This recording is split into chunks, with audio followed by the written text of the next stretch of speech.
This up is the number 9. The Yankees have won 9 straight games, their longest win streak since winning 10 straight in 2012. Are they still booing Stanton or no? Sabathia, They 5 still beat the runs. Angels. And the next number 32, Lionel Messi, or I like to call him Lionel, had a hat trick versus Deportivo yesterday. That's and 3 now goals. has 32 goals this season. Become the first La Liga player to have 7 30-goal season. That's why he's arguably the best in the world. And finally, 41. James Harden dropped 41 points on the Jazz in Game 1 yesterday. His 6th career 40-point game in the playoffs. Look at that. Only Akeem Olajuwon has more in Rockets history, and that's 11. And welcome back to Sports Nation. Let's get back into it. Well, this probably won't end get you well. fired. I could get fired for that. Yeah. Carmelo, dumping all this junk. And the Thunder did not mess well together this season. And after his exit interview, he spoke candidly about not wanting a bench role and how OKC's roster was just thrown together at the last minute. Damn. Here's more from Melo. I think the player that they wanted me to be and needed me to be was for the sake of this season, should I say, because it was just so, like I said, everything was just thrown together and it wasn't anything that was planned out. It wasn't no strategy to me being here and me being a part of the actual system and what type of player and things like that. LZ, Melo says the Thunder didn't have a plan to utilize his talents. You buy it? Well, let's do a review, right? Enes Kanter gets traded away, has a career year. Victor Oladipo gets traded away, has a career year. Sabonis, career year. McDermott gets traded away, ends up shooting nearly 50% from 3 once he gets to Dallas. There seems to be a reoccurring theme, especially when you say, well, weren't we asking what happened to Paul George? Common denominator there? I'm just saying. I'm just saying. Say it. I'm just You saying. get paid to be up here and say it. And I'm saying it. There appears to be something awry in the way that OKC, whether it's Westbrook, whether it's Donovan, whether it's... No, it's not always been Donovan. No, it's Donovan too, because Westbrook and KD went to an NBA Finals together, so they are capable of winning. He is capable of winning. There seems to be something in the way Scott Brooks, you gonna throw him in there too? I'm just letting you know that when you look at all when you got all the no, because I don't believe that it's all Westbrook's fault. I am a strong believer that it's the coach's responsibility to figure out a way to get the most out of his players, to get them to all buy in. That includes Westbrook, and if Westbrook doesn't buy in, that is more of the coach's fault than it is the player's It's fault. an indictment on everyone, including Sam Presti, the GM, for not having a quote-unquote plan or a strategy. But Billy Donovan, to me, is the most culpable here, okay? When you look at Billy Donovan, he was an excellent college coach. He's done a nice job at OKC. But Billy Donovan wasn't a guy in college that you said, oh, he was a great X's and O's coach on offense or defense. He wasn't Brad Stevens. He was a great recruiter. He doesn't serve you as well in the NBA. Ask John Calipari. So I do think that it's a clear shot at Billy Donovan for not having a plan here. Yeah, look, we're talking about chemistry basically here, and without a clear plan, then the chemistry is obviously going to struggle. And chemistry takes time, even with a coach, with a plan that everyone can buy into. So I'm looking at this situation. The only thing I can take from this, from a player's perspective, is the struggle is real when you're going downhill. That rhymed for a reason. Every player needs to have the proper breaks when you're going down the hill. Kobe Bryant didn't have the proper breaks for his last few years But of he his had a nice career. contract, though. He had a nice contract. So does Carmelo. Carmelo opting in as well.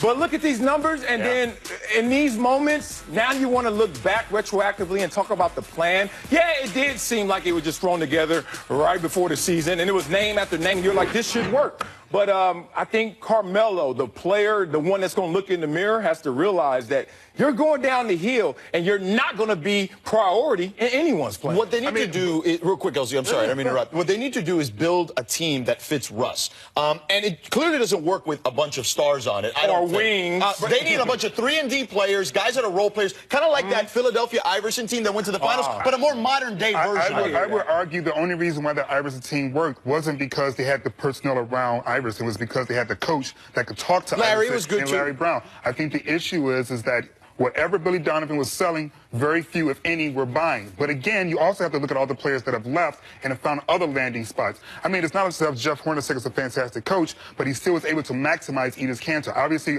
Victor Oladipo is probably going to win Most Improved Player. Did he all of a sudden learn how to ball, or did he get into a system that actually maximized what he could do? Yeah, you brought up Philadelphia. Let's take it there. Let's go to Philadelphia, because it's going down tonight in Game 1 of the 76ers Celtics. takes place tonight in Boston. The 76ers haven't played since last Tuesday, but they won 11 straight games that Joel Embiid has played in. Boston's coming off a tough 7-game series against the Bucks, but have won 3 of 4 games against the Sixers this season. LZ, how worried should Philly be about the Celtics? This is the series of the second round. Oh, this is the one? This is the one to watch. I think this is the most intriguing matchup because you have two young squads.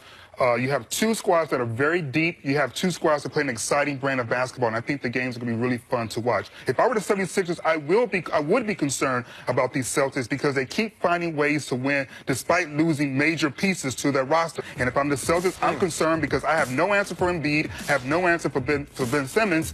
I think this is a fantastic matchup. I can't wait to watch these games. The Celtics were the best defense in the league. They were actually better without Kyrie defensively. So this is going to be a slugfest. I don't think there's any question. Plus, Brad Stevens, as I mentioned earlier, a great X's and O's coach. He's a top 3 coach in the league. Heck, best maybe out-of-bounds player. Yeah, right, he's the best at ATOs. I think that Philly is in for a real fight because Jaylen Brown, Jason Tatum, I know Brown's a little dinged up. A little dinged up? Yeah, okay, but what I'm saying is they've got more upper echelon elite talent than Miami had, and Miami played them close in some of those games. I think that Boston could be a team that could give them some trouble. I still think the Sixers at the end of the day win, though. Boy, y'all selling apple pie up here. Your intrigue scale is all messed up. You trying to tell me I'm supposed to be intrigued by this matchup versus the #1 seed going against the King? Okay. And then you tell me that I shouldn't be worried about a mammal 6'8", 350 playing in the NFL one day. That's not intriguing? No, it's LZ. I'm talking about LZ in both respects. I'm so confused by you right now. The King and Toronto is not a better series than If you go back and watch the tape of this show, you just said it's going to be easy for the King. So why is that intriguing? Oh, wait a minute. How is that intriguing? Easy for the King. How are you going to walk for the King? No, that was me. That was me. Toronto should be in fear of them. I said Ramon. That was me. That was what you said. Right. In fear of them, but still, LeBron doesn't have company as usual, so hopefully they step up. But I think that's more intriguing than watching Celtics. And without Jaylen Brown, what the hell they gonna look like? Let's move on just a bit outside. Back it up. And the Browns selected Baker Mayfield with the first overall pick. And then 3 picks later, nabbed defensive back Denzel Ward. Now, the duo threw out the ceremonial first pitch on Friday, and it didn't go well. George, should a quarterback be able to throw a better first pitch? You'd think so. He did try to gun it, though, because that's the move, basically. You don't want to hit it, skip in the dirt. You want to make sure I'd rather go and over-exude myself than look like I can't even get to the plate. So I don't blame him for that. You're playing with house money. Yeah. You're not a pitcher. People just lazily say, oh, you throw a ball, and it's a football, so you can throw a baseball. You can't throw any ball. Right. You know, you're a quarterback for a reason. That's a different ball than throwing a ball from a mound. So, no. Exactly. And as the only person here who actually knows what it's like to throw a baseball in a high-pressure situation, I would like to say that I can understand. Yeah, look right here. I can understand. That's high pressure. Yeah, look at all those people. Can you get on the mound first? Is that a changeup? What was that? What was that, the ladies' team? That's my breaking ball. That is Why my don't you get on breaking the ball. mound? I wasn't allowed on the mound. They were afraid of the heat and the thunder. Let's move on and talk some more sports. I Real had carry sports. legs going. After we come back, check out this little girl, make a defender and get a team and give a Whoa! spectacular celebration. Oh, Get it. This is Sports Nation. You.